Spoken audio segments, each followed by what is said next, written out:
अफगानिस्तान में अब हालात पूरी तरह से अगले कुछ घंटों के भीतर ही बदल जाएंगे, ऐसा महसूस किया जा रहा है। तालिबान पूरी तरह से काबिज हो गया है और अब वहां फंसे भारतीयों को लेकर एक बड़ी खबर सामने आ रही है। अफगानिस्तान में फंसे भारतीयों को लेकर इस वक्त की बड़ी खबर यह है कि काबुल एयरपोर्ट पर कमर्शियल सेवा बहाल होने तक इन भारतीयों को इंतजार करना पड़ेगा। सरकार के सूत्रों के हवाले से ये खबर आई है, फंसे भारतीयों को निकालने के लिए भारत थोड़ा सा इंतजार करेगा। जब तक काबुल एयरपोर्ट पर कमर्शियल सेवा नहीं शुरू हो जाती है तब तक इन भारतीयों को काबुल में इंतजार करना होगा।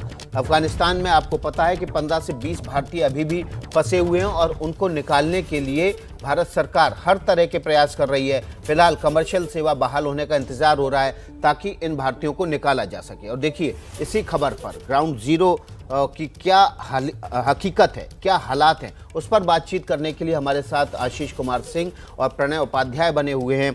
सबसे पहले आशीष का रुख कर लेते हैं। आशीष, कल आपने ये खबर दी थी और उससे पहले प्रणय ने भी इससे जुड़े अपडेट दिए थे, लेकिन अब जब तक कमर्शियल सेवा बहाल नहीं हो जाती भारतीयों को निकालने के लिए इंतजार करना पड़ेगा। कितना वक्त लगेगा, क्या बता रहे हैं आपके सूत्र, जो कमर्शियल सेवा शुरू हो सकेगी काबुल से? देखिए, सबसे बड़ी बात तो जो सोर्सेज बता रहे हैं विकास की, भारत सरकार तालिबान लीडरशिप के संपर्क में है अनौपचारिक तौर पर।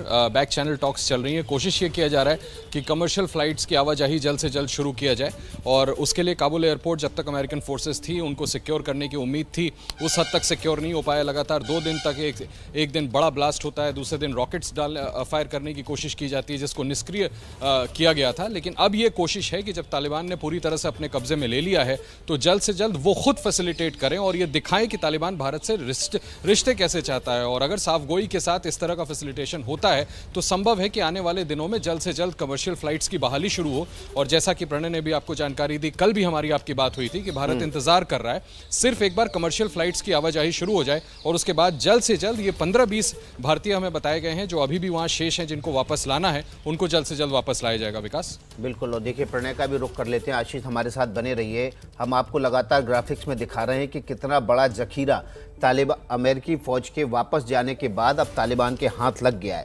ग्राफिक्स के जरिए आप समझने की कोशिश करेंगे कि तालिबान अब इन हथियारों को पाकर कितना ज़्यादा मजबूत हो जाएगा।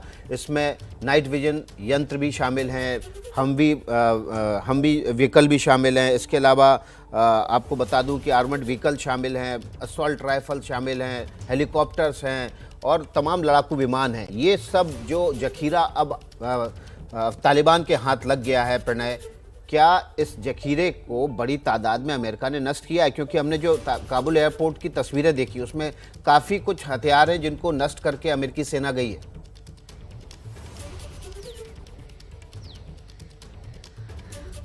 लेकिन बहुत सारा हथियार अब भी वहां ऐसे मौजूद है। इसके अलावा ब्लैक हॉक हेलीकॉप्टर्स हैं, इसके अलावा जो चिनूक हेलीकॉप्टर्स हैं, क्योंकि अमेरिकन फोर्सेस के आखिरी विमान C-17 विमान के विदाई के बाद जो पहली तस्वीरें सामने आई, बाकायदा मीडिया के रिप्रेजेंटेटिव्स को साथ ले जाके तालिबानी लड़ाके जो हैं वो काबुल एयरपोर्ट में दाखिल हुए और उस हैंगर्स में गए जहां पर उससे पहले तक अमेरिकी फोर्सेज मौजूद थी। वहां जो चिनूक हेलीकॉप्टर रखा हुआ है उसको उन्होंने अपने कब्जे में लिया। इसके अलावा एक तरीके से उन्होंने अपनी अथॉरिटी साबित कर दी है। जो तमाम एडवांस मिलिट्री इक्विपमेंट है यूएस मिलिट्री का, जो कि उन्होंने अफगान आर्मी को दिया था, वो अफगान आर्मी जिसने तालिबान के सामने घुटने टेक दिए, जो अफगान आर्मी वहां खड़ी नहीं हो सकी, उसके वो तमाम हथियार अब तालिबान के लड़ाकों के पास में। डेफिनेटली ये तमाम मुल्कों की चिंता है जो आसपास के मुल्क हैं कि इन हथियारों के साथ तालिबान क्या जवाबदेही और जिम्मेदारी के साथ बर्ताव कर पाएगा। और 20 साल के सफर को अगर हम देखें विकास, तो नवंबर 2001 में जो अमेरिका का मिलिट्री इंटरवेंशन अफगानिस्तान में शुरू हुआ था ऑपरेशन एंड्योरिंग फ्रीडम के नाम से, उसका अंत 30 अगस्त 2021 को तालिबान की फ्रीडम के साथ हुआ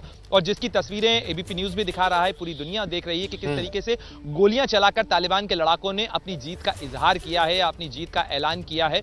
और आज की सुबह अफगानिस्तान, खासतौर पर राजधानी काबुल के लिए भी एक खौफ की सुबह है, क्योंकि लोगों को ये नहीं पता है कि किस तरीके से अब आगे स्थितियां करवट लेने जा रही है। क्योंकि सबसे बड़ी बात यह है कि हम 2 तस्वीरें दिखा रहे हैं अपने दर्शकों को।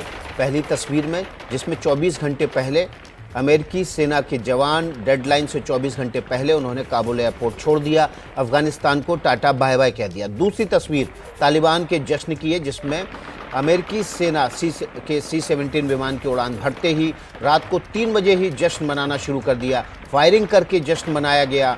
ये दिखाता है कि तालिबान नहीं बदला है, आज भी वो हिंसक तरीके से ही जश्न मनाना चाहता है।